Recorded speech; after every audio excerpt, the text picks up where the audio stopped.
اعوذ باللہ من الشیطان الرجیم بسم اللہ الرحمن الرحیم یا ایہا الناس اعبدوا، اے لوگو عبادت کرو ربکم الذی خلقکم والذین من قبلکم، اپنے اس پروردگار کی جس نے تمہیں اور ان لوگوں کو پیدا کیا جو تم سے پہلے گزرے ہیں، لعلکم تتقون، تاکہ تم متقی بن جاؤ، الذی جعل لکم الارض فراشا، وہ پروردگار جس نے تمہارے لیے زمین کو بچھونا بنایا، والسماء بناء، اور آسمان کو چھت،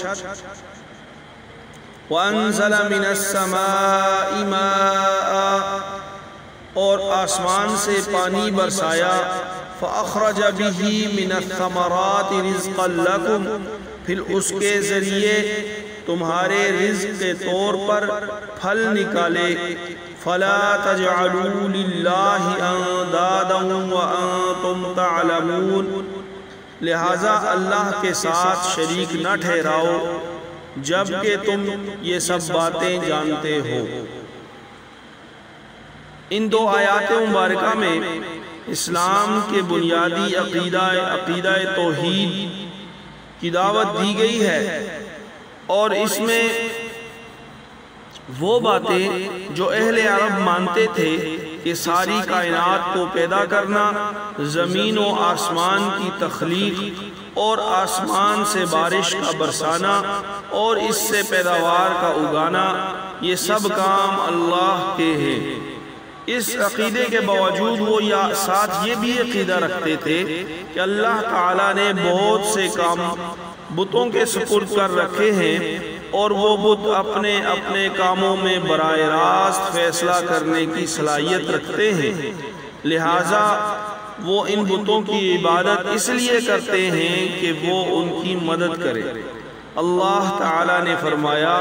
کہ جب ہر چیز پیدا کرنے والے ہم ہیں اور ہمیں کائنات چلانے کے لیے کسی کی مدد کی ضرورت نہیں، تو عبادت کسی اور کی کرنا کتنے ظلم کی بات ہے۔ وَإِن كُنتُمْ فِي رَيْبٍ مِّمَّا نَزَّلْنَا عَلَىٰ عَبْدِنَا، اور اگر تم اس قرآن کے بارے میں ذرا بھی شک میں ہو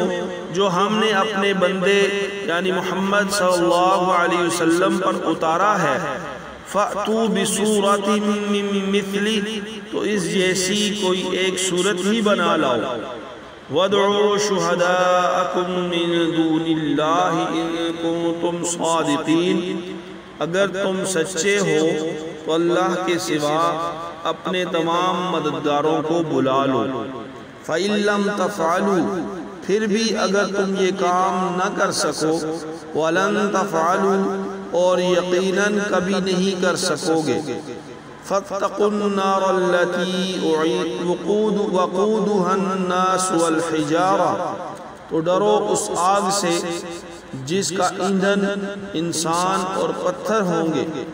اُعِدَّتْ لِلْكَافِرِينَ، وہ کافروں کے لیے تیار کی گئی ہے۔ ان دو آیات مبارکہ میں اسلام کے دوسرے اہم عقیدہ یعنی عقیدہ رسالت، نبی پاک صلی اللہ علیہ وسلم کی رسالت اور آپ کی ختم نبوت کو بیان کیا گیا ہے، اور اس سے متعلق جو وحی الہی ہے کہ نبی پاک صلی اللہ علیہ وسلم پر قرآن پاک کی صورت میں جو وحی نازل ہوتی ہے، اس کے بارے میں عرب کے لوگ یہ الزام لگاتے تھے کہ آپ صلی اللہ علیہ وسلم شاعر ہیں اور انہوں نے اپنی طرف سے یہ کلام بنا لیا۔ ان آیات مبارکہ میں انہیں چیلنج دیا گیا ہے کہ اگر ایسا کلام کوئی انسان بنا سکتا ہے تو تم تو بڑے فصیح و بلیغ ہو، تم عرب ہو، تم سب مل کر قرآن جیسی کوئی ایک صورت ہی بنا کر لے آؤ۔ ساتھ ہی قرآن پاک میں یہ دعویٰ کیا گیا کہ تم سب مل کر بھی ایسا نہیں کر سکو گے اور قیامت تک نہیں کر سکو گے، اور امر واقعہ بھی یہی ہے کہ اہل عرب جو اپنی زبان و ادب پر ناز کرتے تھے، ان سب کو اس چیلنج کے بعد سانپ سونگ گیا اور کوئی شخص یہ چیلنج کرنے کے قبول کرنے کے لیے آگے نہ بڑھا۔ بڑے بڑے شاعروں اور ادیبوں نے اس کلام الہی کے آگے اپنے آپ کو بے بس سمجھا، اور اس طرح حضرت صلی اللہ علیہ وسلم کی رسالت اور قرآن پاک کی سچائی روز روشن کی طرح ثابت اور واضح ہوگی۔ ضرورت اس امر کی ہے کہ ہم قرآن پاک پر جس طرح ایمان لاتے ہیں، قرآن پاک کو اپنی عملی زندگی میں بھی اللہ تعالیٰ کی کتاب، اللہ تعالیٰ کی وحی سمجھتے ہوئے اس پر عمل کرے اور اپنی عملی زندگی میں قرآنی جو حکم ہیں ان کو زندہ کرنے کی کوشش کرے۔ صدق اللہ العظیم۔